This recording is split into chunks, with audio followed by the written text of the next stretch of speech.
সকলে আবারও মোহাব্বতের সাথে বলি সাল্লাল্লাহু আলাইহি ওয়াসাল্লাম। সকল প্রশংসা কার জন্য? সকলে বলি আলহামদুলিল্লাহ। রব্বানা লাকাল হামদ।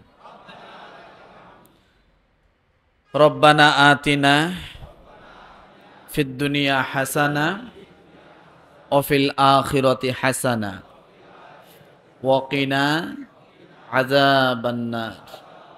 আলহামদুলিল্লাহ। আমরা সকলে ভালো আছি? আলহামদুলিল্লাহ ভালো আছি। আমরা কিন্তু 2024 সালের শেষ জুমায় উপস্থিত হয়েছি। সকলে তো বললেন না।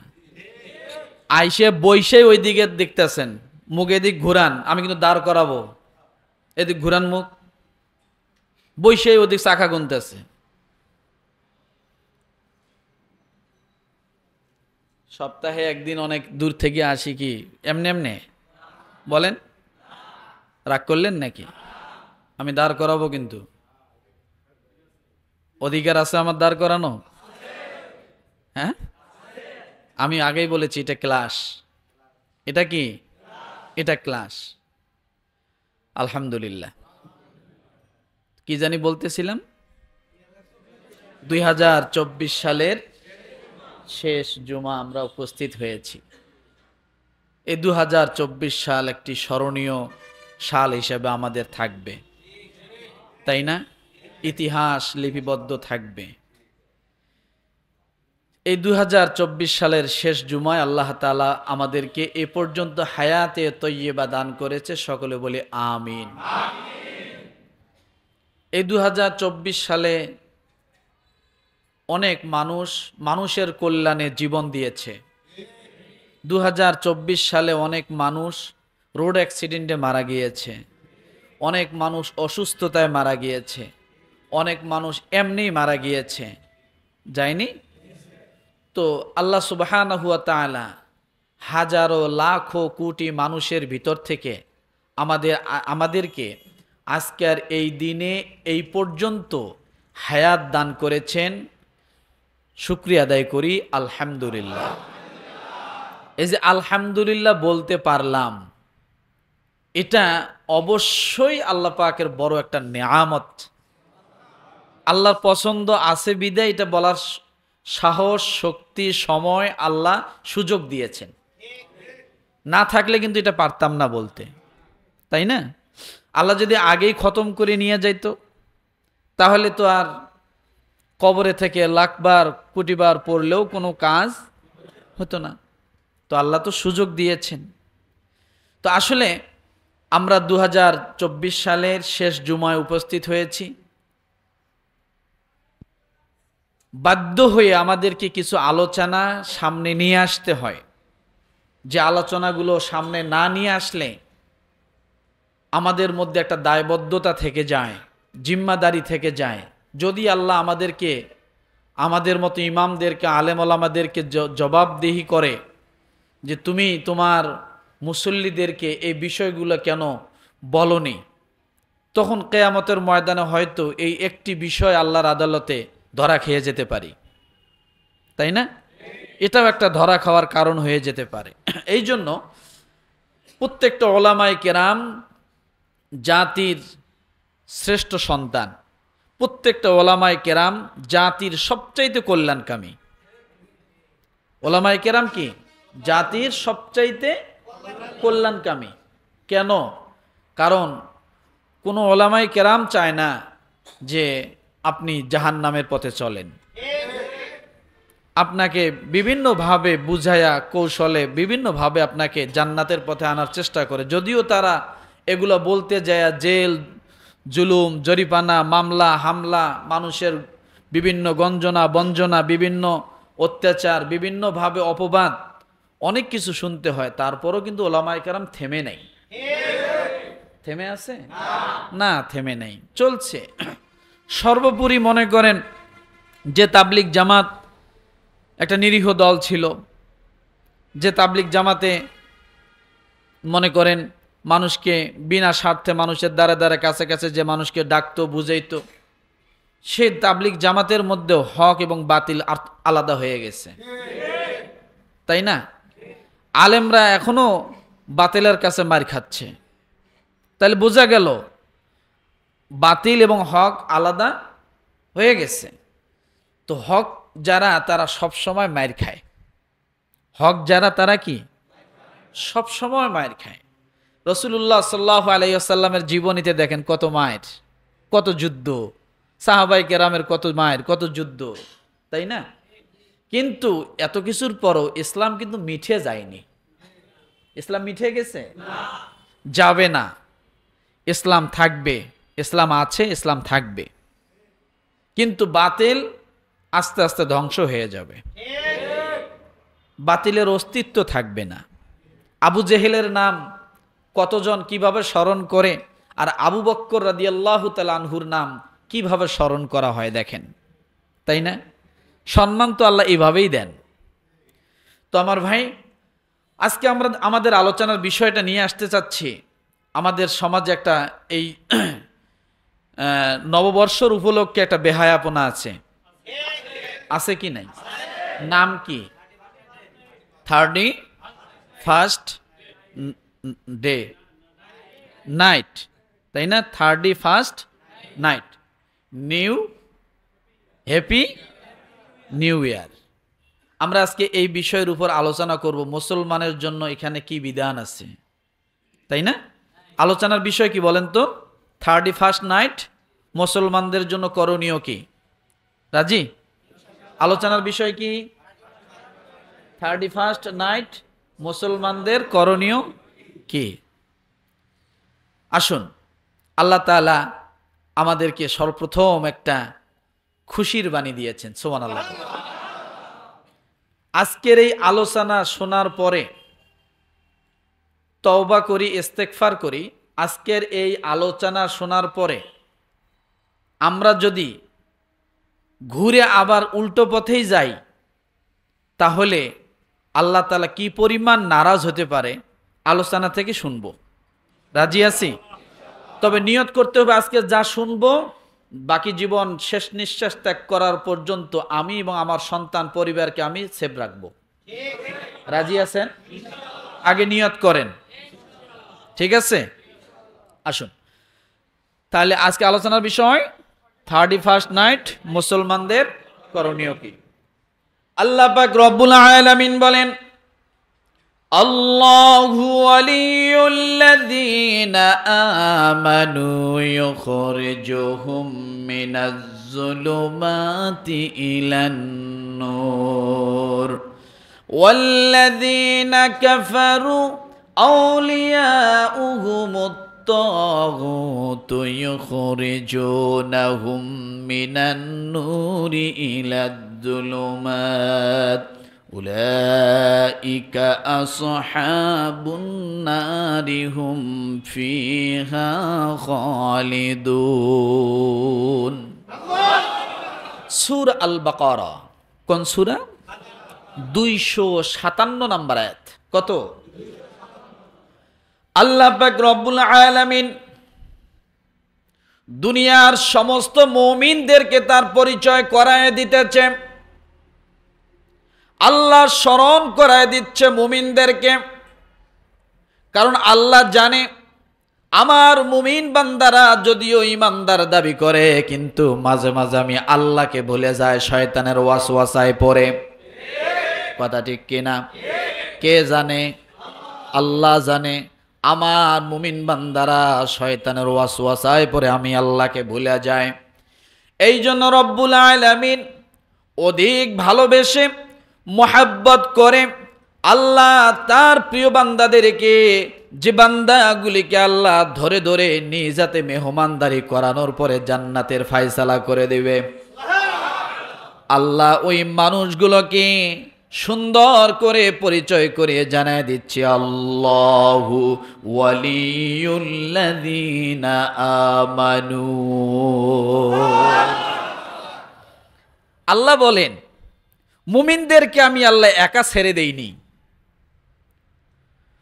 মুমিনরা যখন ডানে তাকাবে তার বিপদের সময় কেউ নাই, মুমিন যখন বামে তাকাবে তার বিপদের সময় কেউ নাই।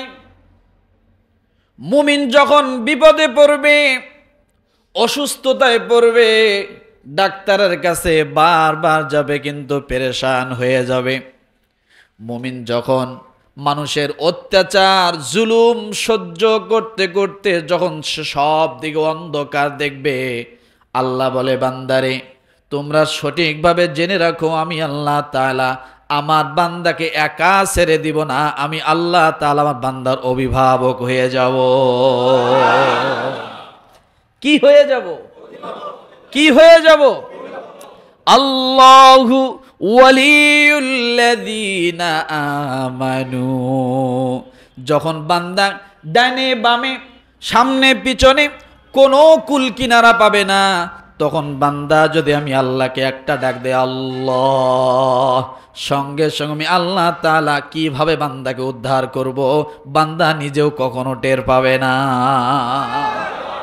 তাহলে মুমিনের অভিভাবক কে? জোরে বলেন। মুমিনের বন্ধুকে, মুমিনের সর্ব অবস্থায় বিপদ থেকে উদ্ধার করে কে? আল্লাহ। ওই রব্বুল আলামিন সূরাতুল বাকারার 257 নম্বর আয়াতে বলেন আল্লাহু ওয়ালিউল্লাযীনা আমানু, আমি আল্লাহ সমস্ত মুমিনদের অভিভাবক হয়ে গেলাম। এরপর রব্বুল আলামিন বলেন কিভাবে অভিভাবক হলাম, কেমন করে তার প্রমাণটা কি? আল্লাহ প্রমাণ দিয়ে বলতেছেন ইউখরিজুহুম মিনাজ যুলুমাতি ইলান নূর। আল্লাহ বলেন আমি তাদেরকে অন্ধকার থেকে আলোর দিকে নিয়ে আসি। কে অন্ধকার থেকে আলোর দিকে নেয়? জোরে বলেন, মাথা উঁচু করেন। ইউখরিজুহুম মিনাজ যুলুমাতি ইলান নূর, আমি আল্লাহ অন্ধকার থেকে আলোর দিকে নিয়ে আসি। আল্লাহ বরাবর সব সময় বান্দাদেরকে অন্ধকার থেকে আলোর দিকে নিয়ে আসে। এটা আল্লাহর কাজ। কার কাজ? এখানে আল্লাহ সরাসরি নিজে বলছেন আমি অন্ধকার থেকে আলোর দিকে তাদেরকে কি করি? আবার রব্বুল আলামিন বলেন বান্দা যখন আমি আল্লাহ থেকে যখন বান্দা নিরাশ হয়ে যাবে, হঠাৎ যদি বান্দা সর্বপ্রথম সামনে যদি বান্দা অন্ধকার থেকে আলোর পথে আসতে চায়, আমি আল্লাহ তাআলা কোন ম্যানুয়ালে কোন প্রেসক্রিপশনে বান্দা আমার অন্ধকার থেকে আলোর পথে আসবে আমি আল্লাহ সেটাও দিয়ে দিলাম। কিতাবুন আনজালনাহু ইলাইকা লিতুখরিজান নাসা মিনাজ যুলুমাতি ইলান নূর। দুইটা জিনিস বোঝেন, একটা আল্লাহ সরাসরি বান্দাকে অন্ধকার থেকে, আরেকটা হলো বান্দা যদি কোরআনের মাধ্যমে, যদি মানুষ কোরআনের মাধ্যমে আলো চায়, আল্লাহ বলে আমি কোরআনের মাধ্যমে মানুষকে অন্ধকার থেকে আলোর পথে নিয়ে আসি। মাধ্যম কয়টা? একটা আল্লাহ সরাসরি, আর একটা কি? ও মুসলমান, যেমন ওই যে বলেছিলাম উমর রাদিয়াল্লাহু তাআলা আনহু, তাকে আল্লাহ সরাসরি অন্ধকার থেকে আলোর দিকে নিয়ে গেছেন। আল্লাহ নবী শুধু দোয়া করেছিলেন রব্বুল আলামিন এই মুহূর্তে ইসলামের জন্য একজন উমরের দরকার। কিন্তু রসুল যখন দোয়া করেন, রসুলের হৃদয়টা ওই উমর রাদিয়াল্লাহু তাআলা আনহুর দিকে ঝুঁকেছিল, টার্গেট করেছিল। তখন উমর ছিল দুইজন, আবু জেহেল একজন, উমর ইবনুল খাত্তাব হলো একজন। আল্লাহর নবী দোয়া করার সঙ্গে সঙ্গে রব্বুল আলামিন ডাক দিয়ে বলে হাবিব আপনি দোয়া করেছেন মন থেকে, মুখ দিয়ে আমি আল্লাহর দরবারে হাত উঁচু করেছেন আসমানের দিকে, কিন্তু আমি দেখতে পেয়েছি আপনার মনটা কেন যেন উমরকে টেনেছিল। যখন উমরকে মনটা টেনেছিল আমি আল্লাহ উমরকে আপনার সাথী বানায় দিলাম। তাহলে আল্লাহর কাজ হলো সবসময় মানুষকে অন্ধকার থেকে আলোর দিকে নেয়। এবার দেখেন শয়তানের কাজ কি। রব্বুল আলামিন ডাক দিয়ে বলেন, ওয়াল্লাযীনা কাফারু আউলিয়াউহুমুত তাগুতু ইউখরিজুনাহুম মিনান নূরি ইলাজ যুলুমাত।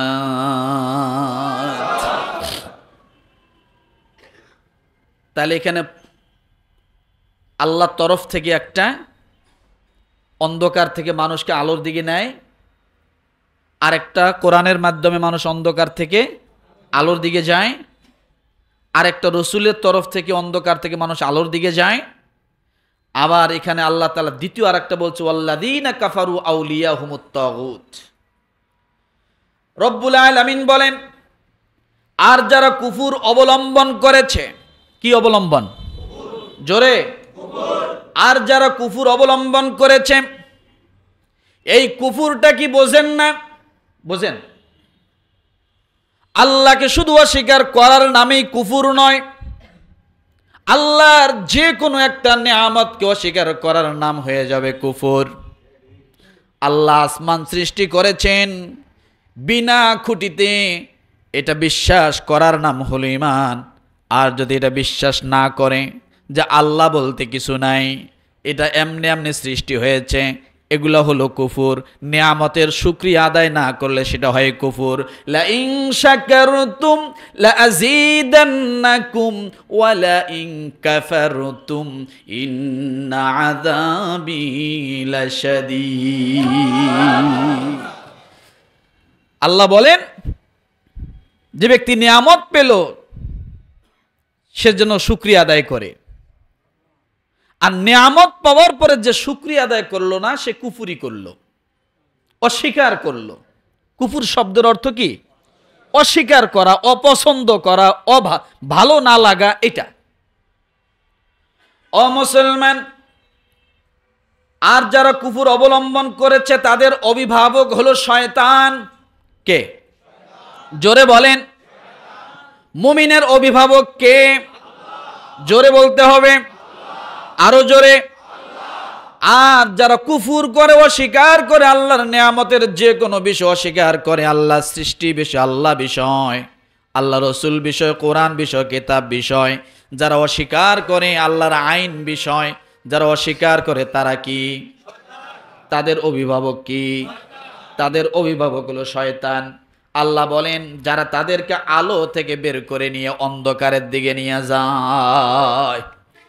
এই জন্য দেখেছি আমরা, কোন মানুষ যদি কুফুরকে বন্ধু বানায়, তাগুতকে যদি বন্ধু বানায়, মুসলমান বাদ দিয়ে যারা রাম রাম হরে রাম বলে তাদেরকে যারা বন্ধু বানায়, তারা 70 রাকাত তাহাজ্জুদের নামাজ পড়লেও কোনো কাজে আসে না। কথা ঠিক কিনা?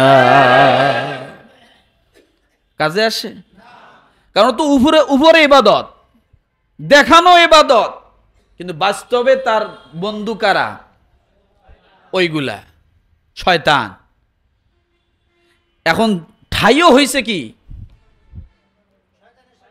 ঠাই কোথায়? আল্লাহ তাআলা এখানে কি ভুল বলছে? বলেন, আল্লাহর বলা আর বাস্তবতা মিল আছে? ওয়াল্লাযীনা কাফারু আউলিয়াউহুমুত তাগুতু ইউখরিজুনাহুম মিনান নূরি ইলাজ যুলুমাত। শয়তান সব সময় চাবে আলো থেকে অন্ধকারের দিকে নিয়ে, যার কারণে আমরা দেখতে পাই কিছু সংখ্যক মুসল্লি ভাই যখন নামাজে আসে, যত তাড়াতাড়ি নামাজ পড়ে মসজিদ থেকে বাইর হয়ে যেতে পারে, তত তার জন্য মনে হয় প্রাণ চলে আসে। মসজিদে ঢোকে আর মনে হয় পিড়াপিড়ি শুরু হয়ে যায়। রুকু দেয় তো দেয় না, সেজদা দেয় তো দেয় না, দাঁড়ায় তো দাঁড়ায় না, সূরা কেরাত সঠিকভাবে পড়ে না। এইভাবে তাড়াহুড়া করে নামাজ পড়ে যায়। বান্দার কোনো কাজ নাই, ওই যে চায়ের দোকানের মধ্যে যায় বসে টিভি আড্ডা। তাইলে বোঝা গেল শয়তানের কাজ হলো, আপনি মসজিদে এসেছিলেন, আপনি আলোর দিকে এসেছিলেন, যখন আপনি আলোর থেকে বাইর হওয়ার জন্য ছটফট করেন, বুঝবেন আপনার হৃদয়ের মধ্যে শয়তান আঘাত মারতেছে। এখানে দেরি করস কে? এই ইমাম লম্বা লম্বা সূরা পড়ে, যে ইমাম ছোট ছোট সূরা পড়ে তার পিছনে নামাজ পড়বি? আছে না নেই? এত আগে মসজিদে যাবি কে, আর একটু পরে যা, খুতবা তো শুরু হয় নাই, খুতবা শুরু হয়েছে, দৌড় দিয়ে এবার যা, যা কোনো রকম দ্বারা সালাম ফিরাইছে, দোয়া করবি কে, উঠে চলে যা। আছে না নেই? নাই। তাহলে আল্লাহ বলেছে শয়তান সব সময় মানুষকে আলো থেকে অন্ধকারের দিকে নেয়, আর আল্লাহ বলে আমি সব সময় মানুষকে অন্ধকার থেকে আলোর দিকে নেই। ও মুসলমান, এই জন্য রব্বুল আলামিন আরেক জায়গায় বলেন সূরা মাঈদা আয়াত নাম্বার 51, আল্লাহ বলে তোমরা যদি আলোর দিকে চাও, তোমরা যদি অন্ধকারের দিকে না যেতে চাও, তাহলে তোমরা দুনিয়ার জমিনে আপাতত একটা কাজ করো, সেটা হলো কি, তোমরা কখনো ইহুদি নাসরাদেরকে, বেদিনদেরকে তোমরা কখনো বন্ধু বানায়ও না। কি বানায়ও না? রব্বুল আলামিন বলেন ইয়া আইয়ুহাল্লাযীনা আমানু লা তাত্তাখিযুল ইয়াহুদা ওয়ান নাসারা আউলিয়া। আল্লাহ বলে হে মুমিনগণ, ইহুদি এবং খ্রিস্টানদেরকে বন্ধু রূপে গ্রহণ করো না। তারা নিজেরাই একে অন্যের বন্ধু, তারা কোনোদিন মুসলমানের বন্ধু হতে পারে না। কথা বলেন না কেন? তারা কোনোদিন মুসলমানের বন্ধু হতে পারে না। ও মুসলমান, আল্লাহ ইমানদার বলে একটা ডাক দিয়েছেন, হে ইমানদারগণ। আল্লাহ এই ডাক দ্বারা আপনাকে সতর্ক বুঝাচ্ছে, বেটারে। আমরা যেমন বলি ভাতিজা, ও বেটা, ও ছেলে, এই কাজ করিও না, বিপদ হতে পারে, এটা না করাই ভালো। এই যে সতর্কতামূলক একটা ডাক দেই, ওই ডাকের মধ্যে একটা মায়া ডাক আছে না নাই? রব্বুল আলামিন বলেন ইয়া আইয়ুহাল্লাযীনা আমানু লা তাত্তাখিযুল ইয়াহুদা ওয়ান নাসারা আউলিয়া। আল্লাহ বলে ইহুদি খ্রিস্টানদেরকে তোমরা কখনো বন্ধুরূপে গ্রহণ করো না।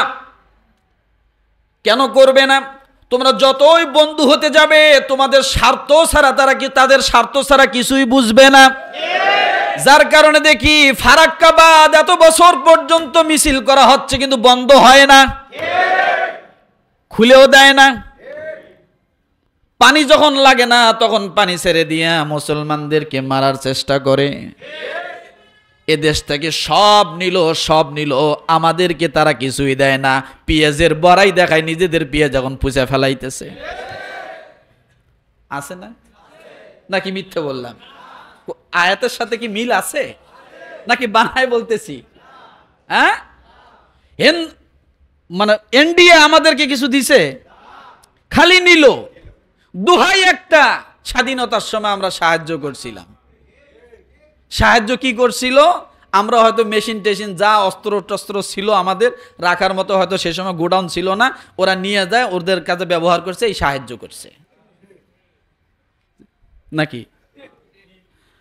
রব্বুল আলামিন ডাক দিয়ে বলেন বা'দুহুম আউলিয়াউ বা'দ ওয়া মান ইয়াতাওয়াল্লাহুম মিনকুম ফাইন্নাহু মিনহুম ইন্নাল্লাহা লা ইয়াহদিল কওমাজ জালিমিন। আল্লাহ বলেন তোমাদের মধ্যে যে ব্যক্তি তাদেরকে বন্ধু বানাবে, সে তাদেরই মধ্যে গণ্য হবে। নিশ্চয় আল্লাহ জালেমদেরকে হেদায়েত দান করেন না। পুরো আয়াতটার একটা সার নির্যাস দেখেন, ইন্নাল্লাহা লা ইয়াহদিল কওমাজ জালিমিন। এই পুরো আয়াতের মূল বিষয়টা হলো, যারা এটা করে তারা কি? জালেম। আল্লাহ বলেন নিশ্চয় তারা কখনো হেদায়েত প্রাপ্ত হবে না। তাদেরকে যারা খালি জালেম। জালেম তো জালেম কেমনে হলো বলেন? কেমনে হয়েছে জালেম? জালেম তখনই হয়েছে যখন বিধর্মীদেরকে তারা কি বানাইছে? বিধর্মীদের কোনো কৃষ্টি কালচার তারা গ্রহণ করেছে। মুসলমানের কোনো কিছু তার ভালো লাগে না, ভালো লাগে বিধর্মীদের। যার কারণে দেখা যায় রোনাল্ডোর পোশাক পরে বাংলাদেশের মুসলমানের সন্তান সুন্দর ঘুরে বেড়ায়। রোনাল্ডোর চুল কাটনি আছে, মেসির চুল কাটনি আছে, আছে না নাই? মেসির ট্যাটু আছে, আছে না নাই? এরা মনে হয় খাঁটি মুমিন। নাম কি আব্দুল গফফার, আব্দুল করিম, আব্দুর রহিম নাম রাখছে, কিন্তু কাজে বেশভূষে যা দেখা যায় পুরা রোনাল্ডো, মেসি, নাকি আর কি কি নাম বলে আমি তো জানি না এগুলা। নেইমার, এই যে দেন নেইমার, নেইমার সাজ্জে বাংলাদেশের মুসলমানের সন্তান। আল্লাহ বলছেন এরা কোনোদিন হেদায়াত প্রাপ্ত হবে না যদি তারা ওইগুলা না ছেড়ে দেয়। তাহলে এগুলা ধরে রাখবে আর নিজেকে মুসলমানের সন্তান দাবি করবে, এটা কি হবে? আল্লাহ তাদেরকে কি বলেছেন? জালেম। কোন ক্ষেত্রে? যদি তারা ইহুদি, নাসরা, খ্রিস্টান, বৌদ্ধদের সবকিছু তার কাছে কি ভালো লাগে। আর ভাই মুসলমানের সন্তান ঈদের নামাজ জামাতের সাথে পায় না, কিন্তু পূজার 3 দিন আগ পর্যন্ত যায় পূজা মণ্ডপে রেডি, আছে না নেই? নাকি বাড়ায় বললাম? ঈদের জামাত পায় না, ওই ব্যক্তি পূজা মণ্ডপে 3 দিন আগ থেকে ব্যস্ত, আছে না নেই? অথচ ঈদের জামাত ঠিক মতো পায় না মুসলমান। এই জন্য তাহলে এখান থেকে একটা জিনিস আগে বুঝে যাই, সূরা বাকারা আয়াত নাম্বার 257 আল্লাহ বলেছেন মুমিনদের বন্ধু অভিভাবক আমি আল্লাহ। আর যারা তাগুতের পূজা করে, বিধর্মীদের কৃষ্টি কালচার বহন করে, তাদের অভিভাবক কে? কে? শয়তান। তারা চিরস্থায়ী জাহান্নামী অগ্নিকুণ্ডে নিক্ষিপ্ত হবে। এই গেল সূরা বাকারা 257 নম্বর আয়াত। তাহলে সূরা মাইদার 51 নম্বর আয়াতে আল্লাহ কি বলেন? তোমরা হে মুমিনগণ, তোমরা ইহুদি, নাসরা, বৌদ্ধ, খ্রিস্টানদেরকে বন্ধু বানায়ো না। বন্ধু শুধু মানুষে মানুষে না, ওই খ্রিস্টানদের, ইহুদি, নাসরাদের, বেদিনদের কোনো কিছু ভালো লাগা মানে এটাও কিন্তু বন্ধুত্বের একটা পরিচয়। দেখতে হবে, স্পর্শ করতে হবে, এটার নামেই শুধু বন্ধু তা না। অনেক মানুষ আছে এখন মোবাইলে, টেলিফোনের মাধ্যমে বন্ধুত্ব তৈরি করছেন, কোনোদিন দেখেন নাই, চেনেনও না, একটা রং নাম্বারে বন্ধুত্ব হয়ে গেছে, আছে না? এরকম আছে, এরকম হতে পারে। তো যারা করবে তারা কোনোদিন কি পাবে না? তাহলে এই কৃষ্টি কালচারগুলো আমাদের নেওয়া যাবে? এরপরে আল্লাহ পাক রব্বুল আলামিন সূরা আনআম আয়াত নাম্বার 82 কত? রব্বুল আলামিন এবার ইমানদারদের এবং কুফরিদেরকে কি বলেন? আল্লাযীনা আমানু ওয়া লাম ইয়ালবিসু ঈমানাহুম বিযুলমিন উলাইকা লাহুমুল আমনু ওয়া হুম মুহতাদুন। কোন সূরা? কত নম্বর আয়াত? 82 নম্বর আয়াত। এগুলো মনে রাখবেন। রব্বুল আলামিন ডাক দিয়ে বলে যারা ঈমান এনেছে এবং নিজেকে ঈমানদার বলে দাবি করে, ওই ঈমানদার নিজের ঈমানকে জুলুমের সাথে মিশ্রিত করেছে। আবার যারা ঈমান এনেছে আর নিজেকে কি করে? ঈমানদার বলে দাবি করে, কিন্তু ওই ঈমানদার নিজের ঈমানকে জুলুমের সাথে মিশ্রিত করেনি। কি করেনি? অর্থাৎ ওই যে বললাম মুসলমান কিন্তু পূজার মণ্ডপের জন্য খুশি না, তাহলে ওটা কি ঈমানদার কি না? ঈমানদার না। কেন? সে পূজার মণ্ডপের জন্য ব্যথিত না, খুশি না, যাইতে না পারার কারণে ব্যথিত না, যে আমি তো যাইতে পারলাম না, বেজার, এরকমটা না। অর্থাৎ ঈমানকে কুফুরের সাথে মিশ্রিত করেনি। রব্বুল আলামিন বলেন নিরাপত্তা, স্বস্তি তো কেবল তাদেরই অধিকার এবং তারাই সঠিক পথে পৌঁছে যাবে। অর্থাৎ আপনি যদি নিজেকে ঈমানদার বলে দাবি করেন, ঈমানকে সব সময় সব কিছু থেকে স্বতন্ত্র রাখতে হবে। আগে দেখতে হবে আমি যদি এখানে যাই আমার ঈমান কতটুকু আঘাতপ্রাপ্ত হবে, ইমানের কোনো ক্ষতি হবে কিনা, মুসলমানিত্বর কোনো ক্ষতি হবে কিনা। যদি এরকমটা দেখেন যেখানে গেলে মুসলমানিত্বর ক্ষতি হতে পারে, আমার ইমানের ক্ষতি হতে পারে, কসম আল্লাহর সেখানে না যাওয়াটা আপনার জন্য সবচাইতে ইমানদারের পরিচয়। সেখানে কি ইমানদারের? যাত্রার প্যান্ডেল শুরু হলো, ইমানদার বলল যে 5 মিনিট যে একটু খালি দেখে আসি। আপনি যে ওখানে যাবেন, যে ডুগি, তবলা, খেঞ্জুরি, বেঞ্জো, হারমোনিয়াম, 3 পিস, কঙ্গো, শান্ত, অ্যাকোস্টিক জাম, ফাইট জাম, বিগ জাম, যত কিছু আছে, যখন এগুলা বাজানো শুরু করবে, আপনার ইমান যে বক্ষের ভিতরে আছে দেখবেন সেখানে ডুগডুগি বাজতেছে। বাজে কি বাজে না? বাজে কি বাজে না? দেখবেন কোন সময় ইমান চলে গেছে, ডুগডুগির সঙ্গে আপনি তাল মিলিয়ে দিয়েছেন, মাথা ঝোঁকায়। আছে না নাই? কারণ ডুগডুগি এমন এক জিনিস, যখন সামনে বাজানো হয় 80 বছরের বুড়াও ভুলে যায় যে আমার বয়স 80 বছর। কথা ঠিক কিনা? মাথা ঝোঁকায় আর গান গায়। আছে না নাই? আছে না? ডুগডুগি এমন এক জিনিস, ডুগডুগি সামনে পড়লে 80 বছরের বয়সের বুড়াও কি হয়? জুয়ান হয়ে যায়, দেওয়ানা হয়ে যায়। না, আল্লাহ মাফ করুক, নাউজুবিল্লাহ। তাহলে ইমানদার যে হবে তার ইমান সব সময় স্বতন্ত্র রাখবে।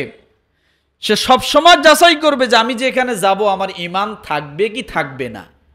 কারণ আমি সারা বছর ইবাদত করলাম, সারা বছর আমি আল্লাহর হুকুম পালন করলাম, কিন্তু 31st নাইট আসলো আর ঘরের মধ্যে কোনো রকমভাবে ঘরোয়াভাবে একটু রান্না বান্না ভালো করে করে কেক টেক কাইটা আমরা একটু ঘরের ভিতরে চায়ের দেওয়ালে কোনো রকম একটু 31st নাইট আমরা উদযাপন করতেছি, এটার তো কোনো দোষ নাই। আছে না? মুফতি সাহেবরা ফতুয়া দিয়ে দিল। দেন কত বড় বড় মুফতি সাহেব আমার সামনে, চিন্তা করছেন? ফতুয়া হয়ে গেছে গা না? ওরে ভাই, মিষ্টি 1 কেজিও যা মিষ্টি, মিষ্টি 1/2 কেজিও তাই মিষ্টি। আছে না? মিষ্টি তো মিষ্টি, যেখানে নেবেন সেখানেই মিষ্টি। চিনি যেখানে লাগাবেন সেখানেই মিষ্টি। কথা ঠিক কিনা? 1 পোয়া জায়গায় লাগান আর 100 গ্রাম লাগান, কম করে লাগান আর বেশি করে লাগান, মিষ্টি মিষ্টি। খারাপ খারাপই। ওই ঢাকার স্টেডিয়ামে হলে সেটা খারাপ, আপনার ঘরের 4 দেওয়ালের ভিতরে হলে ওটা খারাপ হবে না, জায়েজ হয়ে যাবে। এটা কোনোদিনও হতে পারে না। ইয়ারফোনে গান শুনলে একটু গুনাহ কম, ব্যাক সাইডে বেশি, নাকি? বোঝেন নাই মনে হয়? গান শোনা গুনাহ সমানই। ইয়ারফোনে কি আর ব্যাক সাইডে কি, শোনার গুনাহটা সমান, কিন্তু জোরে বাজানোর ক্ষেত্রে যে আয়োজনটা বড় করেছে, এই আয়োজনের গুনাহটা আরো বড়। কথাটা বুঝাইতে পারছি? আয়োজনের গুনাহটা বড়।